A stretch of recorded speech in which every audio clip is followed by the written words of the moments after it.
Have you ever walked into a room full of people you've known your whole life and still felt like you didn't belong? I'm not talking about a stranger's house or a company meeting. I'm talking about your own family.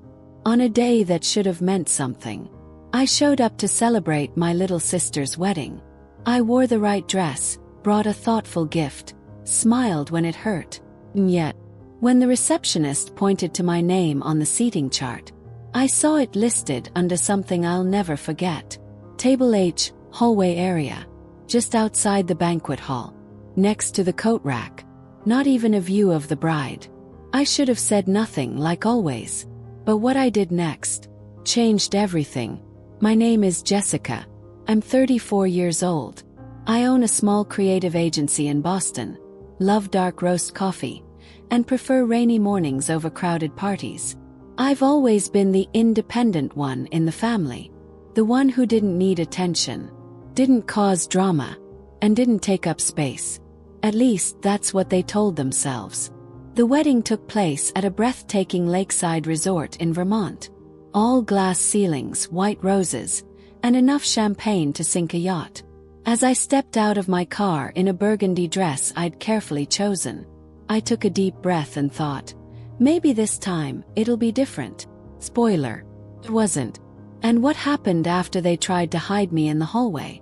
Well, let's just say it turned the spotlight exactly where they didn't want it to shine. Came on a Thursday, tucked between a credit card statement and a flyer for discounted dry cleaning. There it was, a glossy, cream-colored envelope with my name in gold script.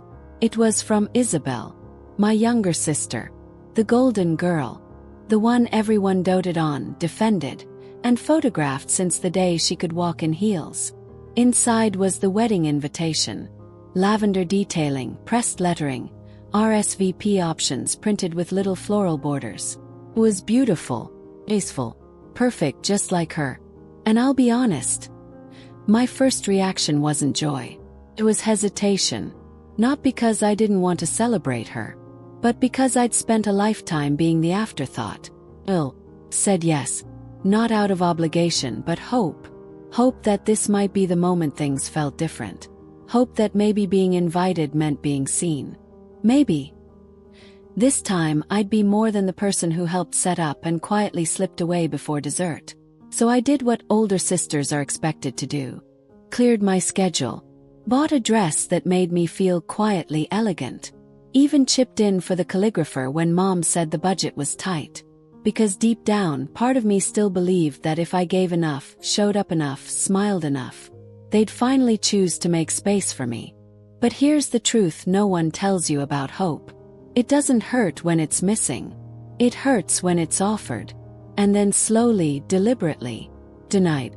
Being invited doesn't always mean being included.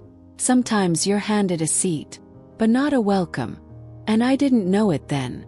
But that envelope, so delicate, so carefully crafted, was the beginning of a much bigger reveal. Because when I showed up to that wedding, elegance greeted me at the door. But what came next was the coldest kind of silence. Let me take you back to the day of the wedding, to the moment I stepped through the grand entrance and realized I was only ever meant to stand just outside the picture. It was a perfect fall afternoon in Vermont, the kind of crisp air and golden light that makes everything feel like the opening scene of a feel-good movie. The resort where Isabel's wedding was being held looked like something out of a luxury travel magazine. Glass ceilings, rows of white roses, a lake so still it looked like polished silver. I pulled up in a black rental car, hands slightly trembling on the wheel. Not because I was nervous about the crowd or the dress or the schedule, but because I was nervous about them.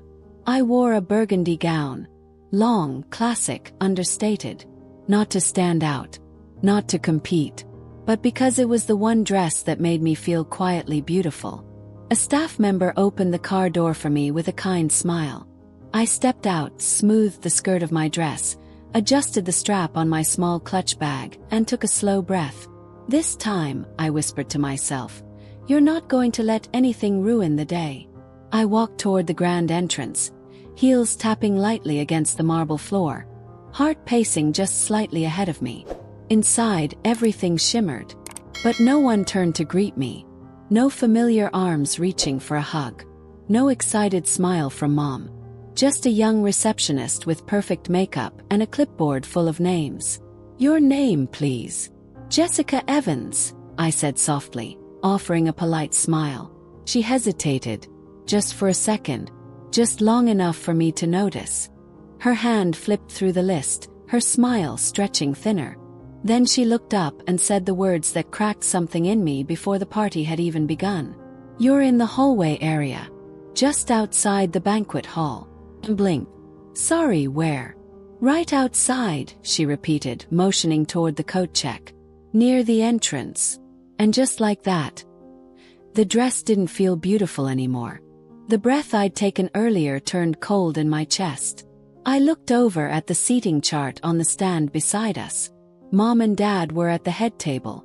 Isabel's college friends, her fiancé's co-workers, even a few distant cousins had seats under the chandeliers. But me, I wasn't even on the chart. Maybe it was a mistake, I told myself. Maybe someone just overlooked something. But deep down I already knew. Because silence has a tone. And that tone was familiar. Sometimes it's not the loud moments that break you. It's the quiet ones. When you realize the people who should have saved you a place never even looked up to see if you'd arrived. I took the card with my name, Jessica Evans, table H, and stepped into the hallway. Right next to the coat rack under a flickering light. And what happened next? That's where the real story begins. Let's talk about the moment I asked my own mother gently for an explanation. And received a shrug that shattered more than just my heart. I stood there for a moment, right outside the banquet hall, the weight of that flimsy little name card heavier than any suitcase I'd ever carried. I could have stayed silent. Could have taken my hallway seat and smiled for photos like nothing was wrong. But something in me had shifted. Quietly, firmly. So I walked across the marble floor toward the dressing area, where Isabel and Mom were huddled, laughing. Isabel's veil fluttering softly behind her like a flag of some perfect life she'd always been handed. I waited for a pause, then said gently, "Mom, can I talk to you for just a second?" She didn't even look at me. "Not now, Jessica. Can't you see we're busy?" I swallowed hard. "Please, just a minute." She groaned, actually groaned, but stepped aside with visible irritation. Isabel stayed still, her smile turning thin as glass. Kept my voice calm. They seated me in the hallway. Mom glanced at me, then away. There were limited seats inside. We had to prioritize close family. And blinked. "I am close family." She let out the kind of sigh that said I was making something out of nothing. "Oh, don't be dramatic, Jessica. It's just a seat." And that's when Isabel chimed in, sugary sweet but laced with something sharp. "I'm sure it was just a mix-up. Nobody meant anything by it. Weddings are hectic, you know." Her tone was soft. Her eyes were not. I turned back to Mom. "You really think that's okay?" She gave me a tight little smile. "You should be grateful you were even invited." Grateful. Like being treated as an afterthought was a favor. I stood there, fists clenched at my sides, the hurt settling deeper than anger ever could. And then, Dad walked over, hoping to smooth things over. "It's just a seat, sweetheart," he said quietly. "Don't make it a thing." And that's when I knew. It was never about the seat. Sometimes what hurts the most isn't what's said. It's what's dismissed. The way your voice gets smaller each time they decide your feelings are too inconvenient. I looked at the three of them, my mother, my sister, my father, and realized something powerful. If they had already decided I didn't belong, then maybe it was time I stopped asking for a place. Because this time, I wasn't going to sit quietly in the hallway. Not in life. Not anymore. Let's rewind just for a moment. To a day when I opened a drawer in my childhood home and found proof that I had always been invisible. You know how sometimes a memory sneaks up on you so fast? It feels like you've been pulled backward in time. Not gently, but like a thread snapping tight. That's what happened to me, right there in the hallway of that glittering wedding. I was holding my place card, fingers damp from how tightly I gripped it. When out of nowhere, my mind went to a different day. Another moment where I'd stood in a quiet hallway. But this one was in my childhood home. It was Thanksgiving. Isabel wasn't there. Off in Portugal with some new boyfriend, I think. The house was unusually calm. Mom had asked me to find an old photo album upstairs to add to her family memory wall. Felt nice at first, like being included in something. I went up to my old bedroom. Nothing had changed. The same dusty bookshelf. The faded posters. My twin bed still neatly made as if I'd only stepped out for the weekend. Not years. While rummaging through drawers, I found a small leather notebook in Mom's vanity. It wasn't hidden exactly. Just tucked away. I opened it without thinking. What I found inside. Page after page about Isabel. How she didn't cry on her first day of kindergarten. How she loved the baked pasta on Thursdays. How she used to be scared of thunder but outgrew it. And how proud Mom was of her strength. Kept flipping. Years old. In. 15. College. Heartbreaks. Celebrations. But no matter how many pages I turned, my name was never there. Not once. Not a line. I remember sitting on the carpet, the notebook open in my lap, and feeling something crack inside of me, something old, something quiet but deep. When Mom walked in, I asked, "You wrote all this about Isabel?" She nodded like it was the most natural thing in the world. "She's sensitive," she said. I had to remember the details so she wouldn't feel forgotten. And then she looked at me and said something I'll never forget. "You've always been independent. You didn't need to be written about. Some scars aren't made by cruelty. They're made by absence. By the love that was never offered, because someone thought you were fine without it." That memory crashed into me harder than any argument at that wedding ever could. Because in that moment I realized, this wasn't new. This wasn't just about seating charts or wedding politics. It was about a lifetime of being quietly erased. And I had finally seen it clearly. Because what came next wasn't a dramatic scene or a screaming match. It was something simpler and stronger. I stood up, and I walked away. I sat there on a small bench by the coat rack, my assigned seat apparently, listening to the faint echoes of laughter, music, and clinking glasses. Just a few feet away through a pair of polished glass doors, I could see the chandeliers from where I was. But not the celebration. I could hear the toasts being raised. But no one noticed I wasn't inside. And that's when I knew. This wasn't just about a seat. It was about being placed just close enough to witness the joy, but far enough to know I wasn't meant to be part of it. It was about every birthday I spent alone. Every family photo where I stood on the edge. Every moment they said, "You're the strong one, Jessica. You don't need as much." And the truth is, maybe I did. I just stopped asking. I looked down at the place card in my lap. Gold lettering. Fancy font. Jessica Evans. Table H. As if wrapping it in elegance made it less insulting. And I thought about all the times I had made excuses for them. Told myself they were just busy. Told myself not to take it personally. Told myself to be the bigger person. But sometimes, being the bigger person just means giving people permission to make you smaller. When people show you where they think you belong, believe them. But more importantly, decide for yourself if that's where you're willing to stay.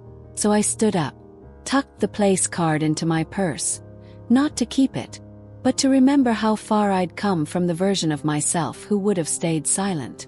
And without saying a word, I walked out of that hallway, because something inside me had changed. It wasn't rage. It wasn't even sadness. It was clarity. And I was done fighting for a place at someone else's table, especially when I was always going to be seated near the door.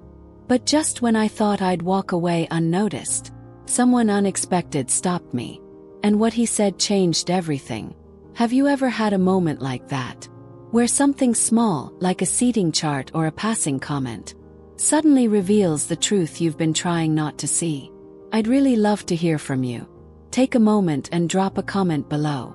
Have you ever been made to feel like a background character in your own story? How did it shape you? What did you do next? Your words might just be the reminder someone else needs today. So don't hold back. This space is for us. I had just turned the corner, heels clicking softly against the carpeted hall, when I heard someone call my name. Not harshly, not accusingly, but with a kind of quiet concern that made me stop. Jessica. It was Ethan. Yes, that Ethan, Isabel's groom. The man currently hosting the most lavish wedding this lakeside resort had likely ever seen. He stood there in his crisp navy tux, tie loosened slightly, a champagne flute in one hand. His expression wasn't angry. It wasn't confused. It was wary. Like someone who had just begun to suspect the floor beneath his life might not be as steady as it looked. I saw you sitting alone, he said, voice low. That didn't seem like you. I gave a soft, tired laugh. Well, according to your bride and her mother, it's exactly where I belong. He looked at me for a long moment, longer than most people ever do when they don't expect anything from you. Then he said carefully, "Can I ask you something? Honestly." He nodded. "Go ahead. Has Isabel ever said anything to you about me? About this marriage?" Pause. Not because I didn't have an answer, but because for years I'd been trained to protect other people's illusions, even when it meant erasing my own truth. But something in Ethan's eyes told me that the illusion was already cracking. He didn't need protection. He needed clarity. So I said it gently. "You might want to brace yourself, because I don't think you really know who Isabel is." I could see it hit him, not like a slap but like something heavy sliding into place. He looked down at the floor, then back at me. "I've had my suspicions," he said. "She's been different lately. Controlling, secretive. She tells me what to wear, who to invite, when to speak." He rubbed the back of his neck, then added, "And she told me you were bitter. That you'd probably try to make today about you." I smiled sadly. Sounds about right. People who fear being exposed will always call the truth a threat. But the truth doesn't destroy, it reveals. Just as I was about to say more, we both heard the soft click of heels approaching. Ethan's mother, Celeste, emerged from the far end of the hallway. Elegant, composed, holding a phone in her hand. And a truth that would bring everything to light. Because sometimes, the person who uncovers the truth isn't the loudest in the room. It's the one who's been quietly watching, waiting for the right moment to speak. Celeste Bennett was not the kind of woman who raised her voice. She didn't need to. She was the kind of presence that made you sit straighter, listen harder. Not out of fear but out of quiet respect. When she stepped toward us, I noticed two things. One, she held her phone like it contained something far heavier than text. And two, she didn't look surprised to find Ethan talking to me. She looked ready. "Ethan," she said softly, but with steel just beneath the surface. "Before you say another word, I want you to see this." She handed him her phone. I couldn't see the screen, but I could see his face. First confusion, then disbelief, then pain. Real visible pain. His hand trembled slightly as he scrolled. He didn't speak for a long time. Celeste finally broke the silence. "They're messages," she said gently. "From Isabel to her stylist and a few friends. About you. About me. About this entire marriage." Ethan's lips parted, but no words came out. She continued. "She said you were easy to train. That she'd play the perfect bride until she had what she wanted. And once the paperwork cleared, she'd find a way to make you dependent on her." Her words, not mine. I felt like I shouldn't be there. But I also knew, this wasn't just about Ethan. It was about the lies we tell to preserve appearances. And the people we hurt along the way. Ethan finally looked up, eyes red, voice breaking. She said, "I was predictable. Said I'd never leave if she acted sweet in front of you." Celeste nodded quietly. She thought I was too old to see through her. But some mothers, we don't miss the signs. We just wait for the right moment. There is a sacred power in being truly seen, especially by someone who has nothing to gain and everything to protect. Sometimes the person who saves you isn't the loudest, but the one who's been watching with love all along. The three of us stood there in silence. The hallway suddenly felt too bright, too exposed. And then, almost like fate was done being patient, a staff member appeared beside us and whispered that a private room had been prepared upstairs. Celeste gave a small nod. "It's time," she said, and we followed her. What happened in that room would change the course of the entire wedding. And finally, for once in my life, someone in the room would believe me.